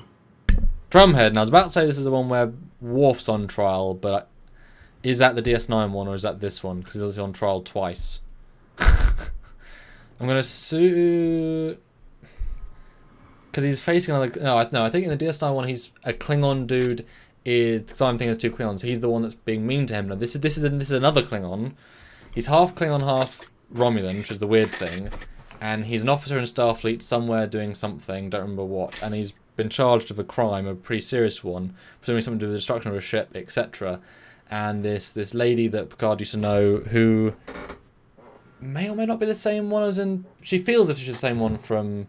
Oh, no, it doesn't feel like the same one from Measure of Man, but vibe-wise, she's really mean, and she's trying to be mean. She's trying to ruin Picard, which is weird. It starts out being about this Klingon, about what he's done, about his background, and Picard's his advocate, and ends up being more about hating Picard for things he's done, which is really weird. And by the end of this really quite decent court case thing, the Admiral, is she an Admiral? I don't know, but the judge lady ends up being like relieved because she's gone hysterical, because she's a crazy bitch. And Picard's really like put on the spot, and there's these great transporter-esque blue things. But I mean, it's just a procedural about law. I mean, he didn't do the thing, and they play rest card against him, which is sad because they shouldn't. But it's also weird that he's half Romulan, because that's really like obscure. And it's he must not be in Starfleet, because that would make Worf seem unimpressive. He must be like an envoy, ambassador, something side, or unless he followed in Worf's footsteps. I don't think that's the case. But yeah, it's just a law procedural where the lady hates Picard and gets relieved at the end. That's a quick summation, yeah. Yeah. All right, who won that one, guys?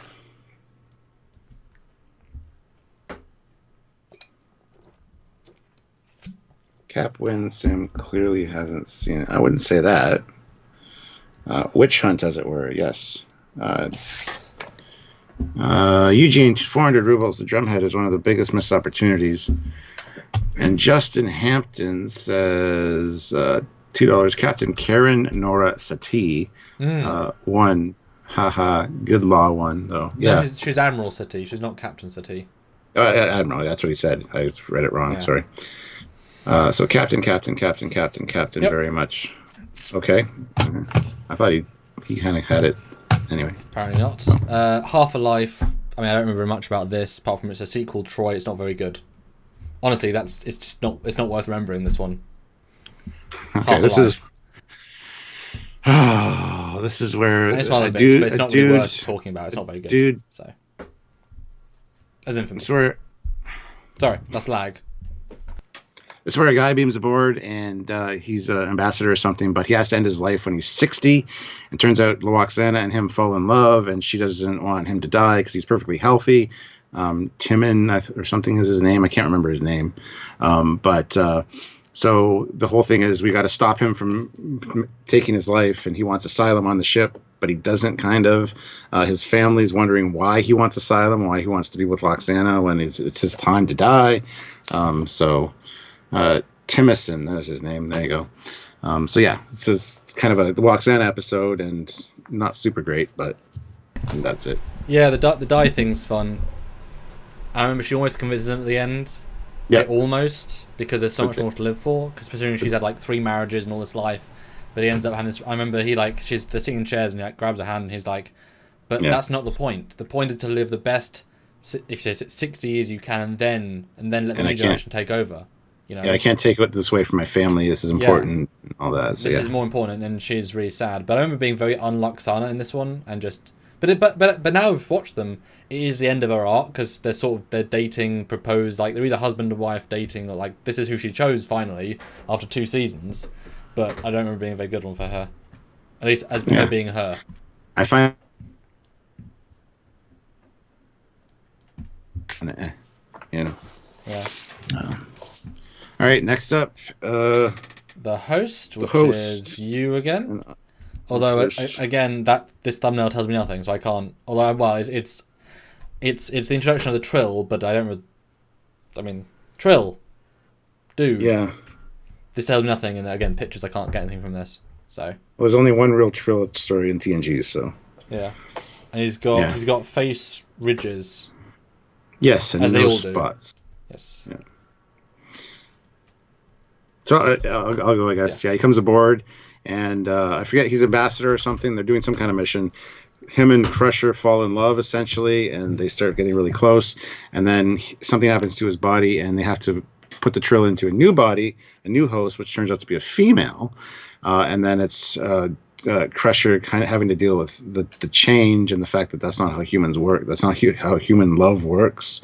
Even though he still wants to be, well, he as a she as the Trill wants to be with Crusher, she can't adapt to the change, and they have to part ways essentially. So she falls in love with this guy who eventually dies, even though his symbiote survives.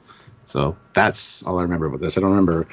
There's another plot about the mission they're on and how important he is as a ambassador or whatever. But for a first appearance of a Trill as well. So there you go. What do you guys think? Who won?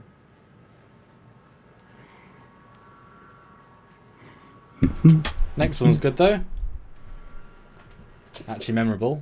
Oh yeah, Justin's right. The Trill goes into Riker for a little bit, and then finally a female. Oh yeah, so she has to deal with. It doesn't really make sense because he can't do that, but that's okay. Yeah, it's only a temporary thing, but yeah. Yeah, that's definitely fun for sure.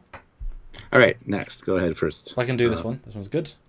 This is one of the better ones of this season. Geordi is going to Risa in his little shuttle pod for some reason to hang out, and then all of a sudden he's listening to classical music. He's talking to the computer, having fun, eating food, I think, and then rather than Deredex decloaks and tractors him in, he's like, "Oh my god!"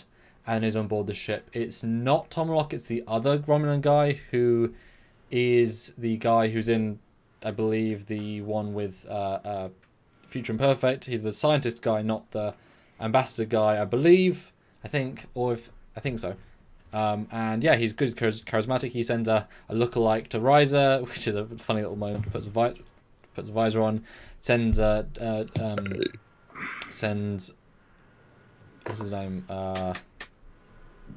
Geordi LaForge to the Enterprise early, and yeah, he's now a secret agent. They've used his special neural connections with his visor to make him an assassin, to make him link into brain to words and to phrases and to energy signatures and assassinate a Klingon, probably the Chancellor, but maybe Ambassador, but heavy guy. But there's also another Klingon helping him, who gives him a phaser or gives him a target or plants the tracker, and you see Geordi go from like normal Geordi to like into kill mode a couple of times, and he like plants a trap at one point which doesn't work. I think like Worf or Data at the end like grab his phaser and he's shooting like the wall and whatever away. And it's just a good like fun brainwashing, and you get to see from like his alter perspective with like these weird colored bars going side to side and these Romulan things, and they like shift into like kill mode and not kill mode from like a Terminator perspective, and it's pretty good. And I don't think the Romulan appears at the end of the episode, but you get a sense that it was a guy who was helping him. I think he was probably the older guy, like the aide to the Chancellor, and he gets caught, and it's just like, oops, you got caught trying to kill your own dude. It's pretty fun.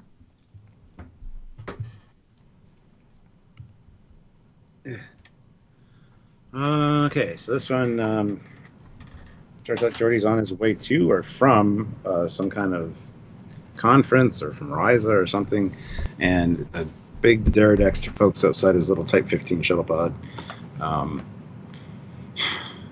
He does have memories of his vacation, though. I think they implant memories in him, and they also, it's like Manchurian candidate type stuff where they basically want him to assassinate Klingon. I can't remember where, when, or why, and I can't remember how it ends. That's all I remember is the beginning and the brainwash thing. Something triggers him. There's like the sound or a drink or I can't remember what. But yeah, it's very Manchurian Candidate. So there you go. Star Trek Manchurian Candidate. That's what it should be called. With some Terminator vision. With some what, sorry? With some Terminator vision. Oh, well, yeah, because it was visor, yeah. Well, you won that one, so there you go. Well, this is actually a memorable one. Like, this one really stands out to me for, like, everything in it. So, well, obviously not for me. No. Okay. That's me first. No, you first. You first. Yeah, you first. Cool. In theory, this is the one with, I believe, Data's girlfriend. If it is, there is a lady who likes Data. She's blonde. She tries hitting on him, and he tries becoming human in his responses, kind of creepily so. Even like, "Hey, honey, I'm home," and brings her flowers and just acts really weird. And it turns out it doesn't actually work out so well. I don't remember.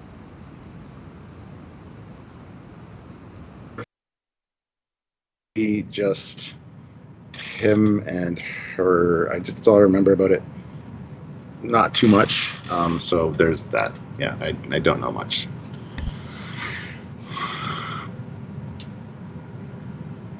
Can't hear you.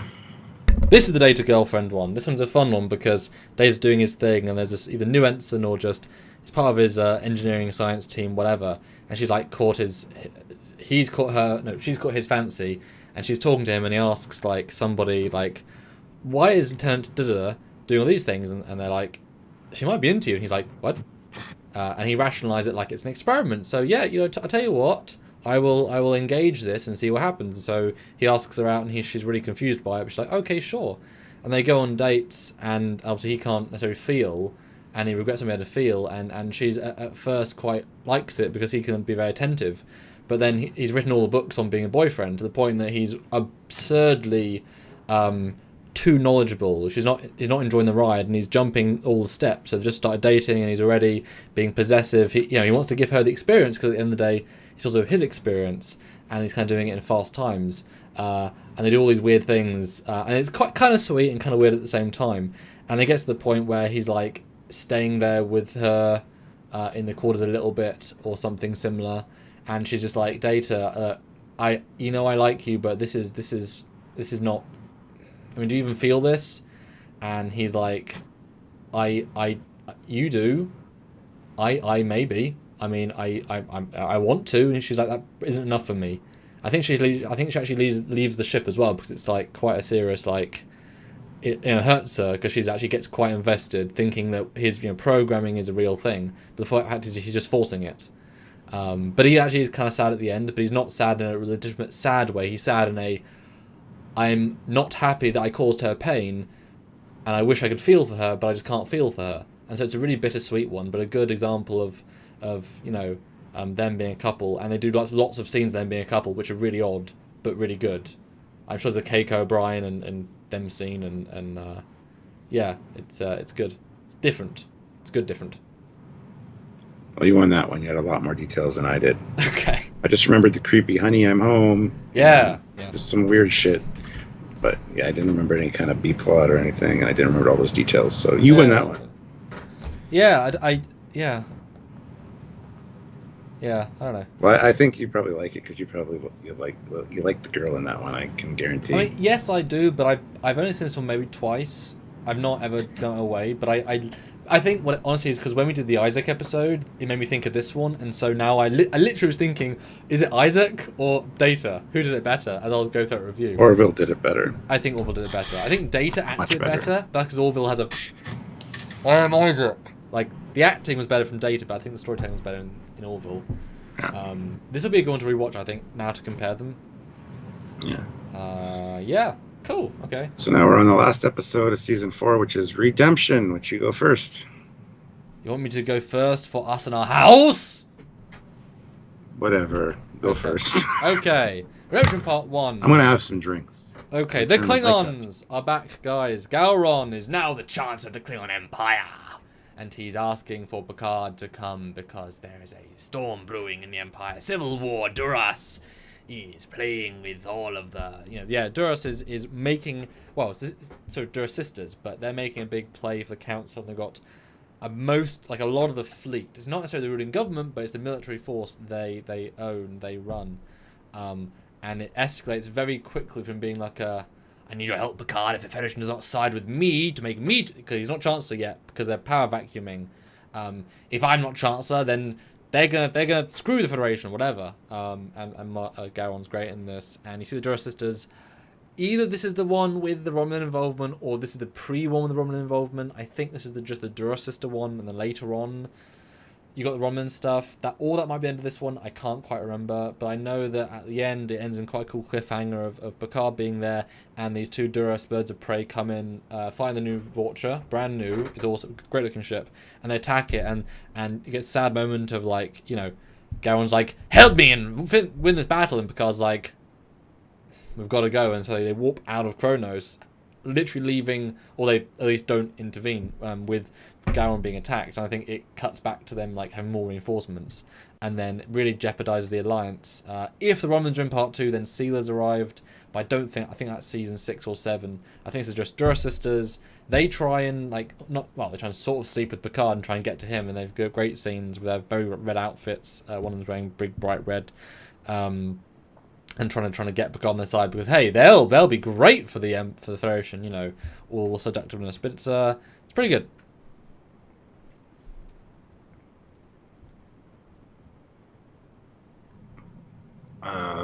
You win. This is probably a two-parter, if I remember correctly. It's just one of the many Klingon ones that bleed into each other, and I don't care about the Klingon culture so much, so I think this is the first introduction of Klingon cleavage with the Duras sisters. Something with Gowron is going on. This is where he gets power? I don't even know.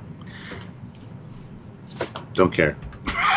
Yeah, this is the Duras Revolution, Civil War, which is... This is not the Romulan one, though. That's later on where you have little kid Duras. This is just the sisters one. Then the kid comes in later, I believe. So I think Celia comes in next year. It might be this one, but I don't quite remember. But yeah, Gowron asks Picard for help, and he's like, dude, I can't help. And he's like, yes, but if I'm Chancellor, I'll give you all the cool things. And the Duras sister's like, but if we're Chancellor, we'll fuck you. And he's like, no. What? No. All of these Klingon ones just bleed together for me. It's really hard to differentiate them, and I just don't care enough about Klingon culture, unfortunately. Yeah. If this is the Duras kid one, then that's... then it is the one with the Romulans. But yeah, it is very much a continuing story. Yeah. $5. This was a while ago. Its slogan's run, but 60 years later, and that was for too short a season. Or half a life. That's the one. Ervik Sonder has joined the channel at the rank of Commander. Welcome. Okay, yeah. So it is the Romulan one too. I see that comes back, and you get that guy who's like, I am the Romulan helper. What? And part 2 wasn't Sela in the one? Wasn't Sela in the one with Geordi? Like just as in the background as a shadow. No, that was the other Romulan guy. Maybe. No. I think we see her first. That just sparked the. She's in the shadows. You hear her voice at the end. I think that's Redemption Part 1.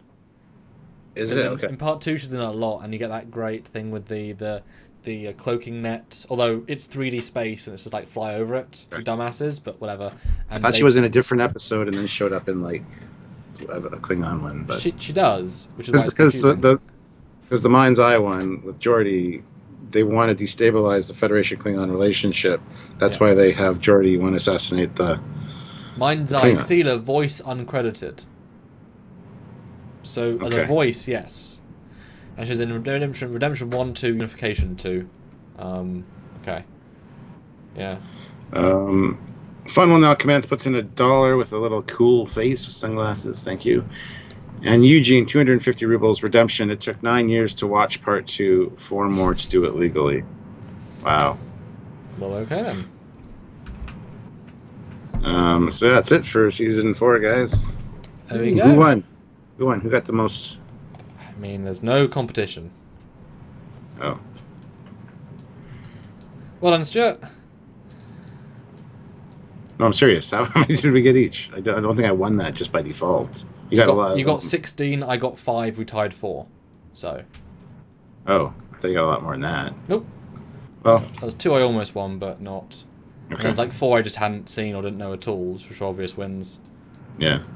No. Yep. Easy win for Stuart. Like I said, I don't watch Trek, so I haven't seen most of these. Well, the ones you know. You go into a lot of detail. So. Yeah. Because I actually like them. And I might like other ones, but, yeah. Fleet Paw Swiftback, $2. Good show, guys. Well, thank you. Thank you. Yeah, for this season, I think there's a lot of mediums. Like, none of those ones stick out to me as, like, being Like, nothing's as good as Yesterday's Enterprise, first of all, obviously, but none of those are like top tier. Maybe Wounded, maybe Future Imperfect, but that's probably the best of the best. Everything else is a medium or less. You know, I think season 3 had worse, but also much better. I feel like from now on we're going to get mediums almost always, and a couple are really good, and a couple are bad, but way more like 6, 7s and not really jumping ahead. It's kind of my mental scape, apart from a few I really like, but like Cause and Effect is amazing. That's next season. Eyeball we've already looked at. The Game, I like The Game. I know you like Ensign Rowe. He does not like Ensign Rowe. I hate Ensign Rowe with a passion. Brian Strait, $5. Sila's voice, End of Mind's Eye, appears in Redemption Part 1. Humans show up when you least expect it.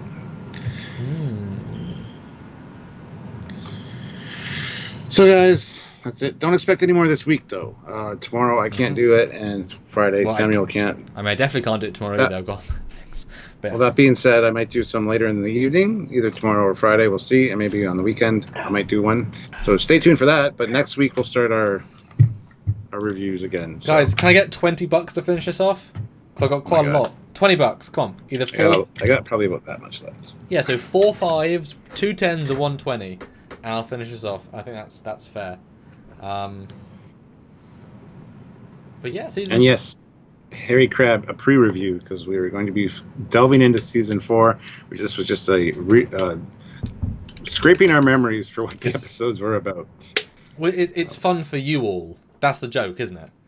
Like if I was me watching one of my favorite YouTubers trying to think of this, I'd be like, you know, it's fun for you guys. It's hard for us, fun for you. I think this is a game show which is hard to win for us, but it's fun for you guys. Ozzy throws in $5. Yes, she was in I Mild Skeleton Hands. I think you mean what's the name of that episode again? Oh, sorry, Jill, but we love you. Thanks Mind's Eye. Guys, $15 more and I'll down my rosé cider.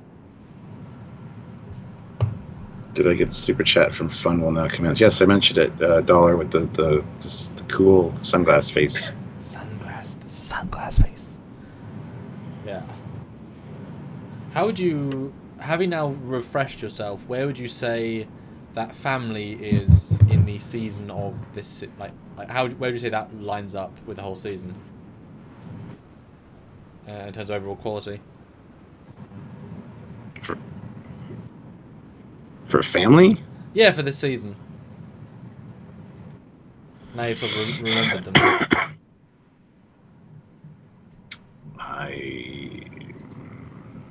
It's in the higher one. I think it's higher up. I would agree. Yeah. Jay's top 25%, Joe is saying check.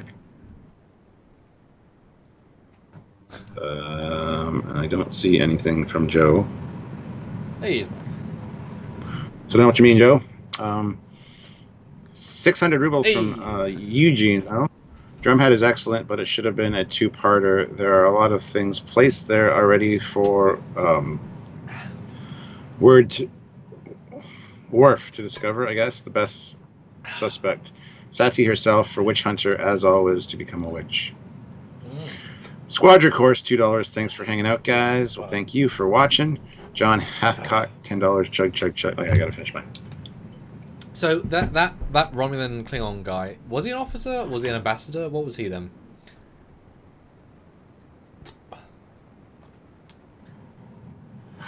There's an ensign that's on trial in that episode as well.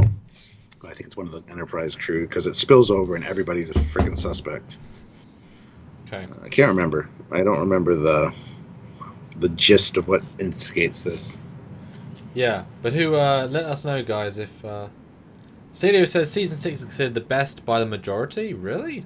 I consider it going downhill second half. I would have thought season 3 is probably its best, considering what we just watched. I'd be interested to see if season 6. We'll have to see. We'll have to see. We'll get there eventually. Well, at the end of all the seasons, we're going to go through and look at it season by season and see which season was best. Yeah, who has the most 9s and 10s? I mean, literally, we can be extremely objective with this is the scores we gave exactly. Which season did you enjoy the most? I can tell you. Oh, that's how that works. And Martin asks, is this an original render or a screen cap? Yes, these are my...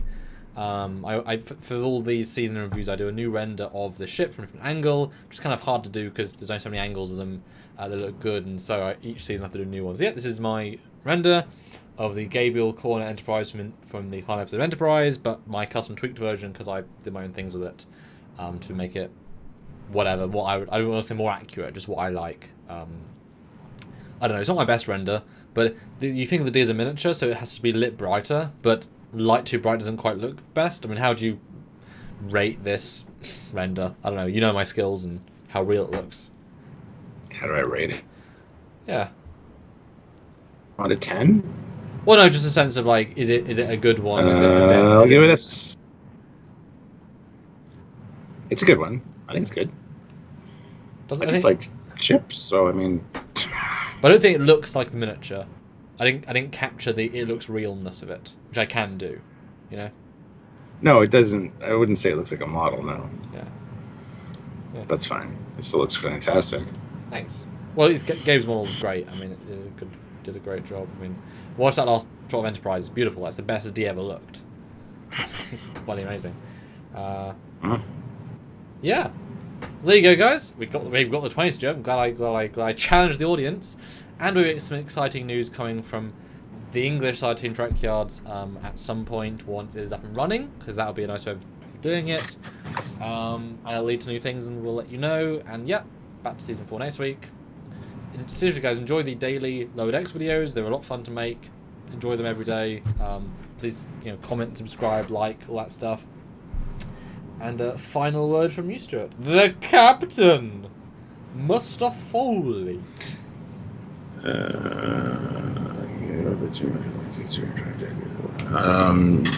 My final words are welcome back to reviews next week. No more this week, but there'll probably be 1 or 2 fun lives between now and Monday, so just pay attention to your feeds. And my final word... Click notification icon to all. My final word is artichoke. Perfect. Scottish Trekkie, 5 pounds. Hello at Trekyards. I hope I'm not too late. Oh yeah, you're late. It's over. Bye. Bye, everyone.